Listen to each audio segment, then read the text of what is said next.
Hello friends, welcome to Aldin's home channel.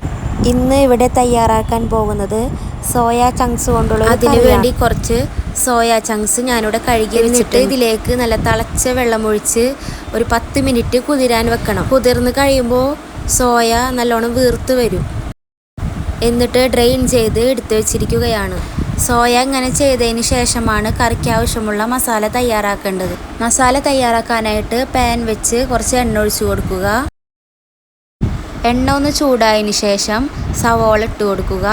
സവോള ഒന്ന് വാടി വരാനായിട്ട് കുറച്ച് ഉപ്പിട്ട് കൊടുക്കുക. അതൊന്ന് വാടിയതിന് ശേഷം ഇഞ്ചി വെളുത്തുള്ളി പേസ്റ്റ് ഇട്ട് കൊടുക്കുക. അതൊന്ന് വയന്ന് വന്നതിന് ശേഷം പച്ചമുളക് ചതച്ചത് ഇട്ട് കൊടുക്കുക.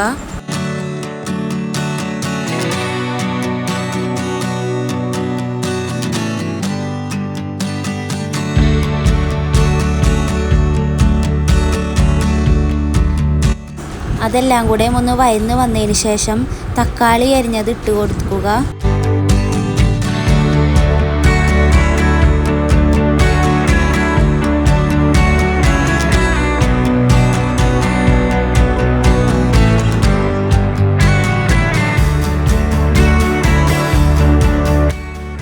തക്കാളി ഒന്ന് ഉടഞ്ഞു കഴിഞ്ഞാൽ എരിവിനനുസരിച്ച് മുളക് പൊടി, 1/2 ടീസ്പൂൺ മഞ്ഞൾപ്പൊടി, 2 ടീസ്പൂൺ മല്ലിപ്പൊടി, 2 teaspoon Kashmiri chilli powder, 1 teaspoon garam മസാലപ്പൊടി, 1 ടീസ്പൂൺ ബീഫ് മസാലപ്പൊടിയും ഇട്ട് നല്ലോണം പച്ചമണം മാറുന്നത് വരെ ഇളക്കുക.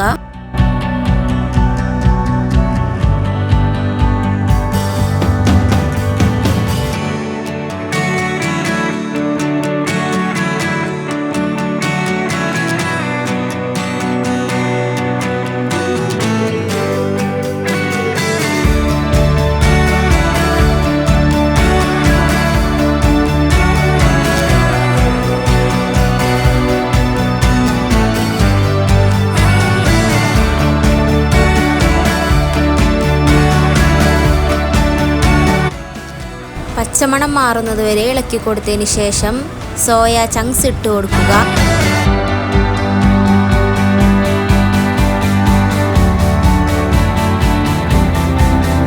ഇനി ഇതിലേക്ക് വെള്ളം ചേർത്ത് കൊടുക്കുക.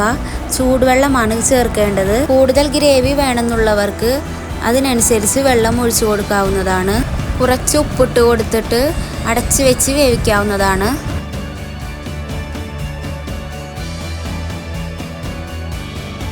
കുറച്ച് മല്ലിയില ഇടുക. കറിയൊന്ന് കുറുകി കിട്ടാനായിട്ട് കുറച്ച് നേരം തുറന്ന് വെച്ച് ഇളക്കുക.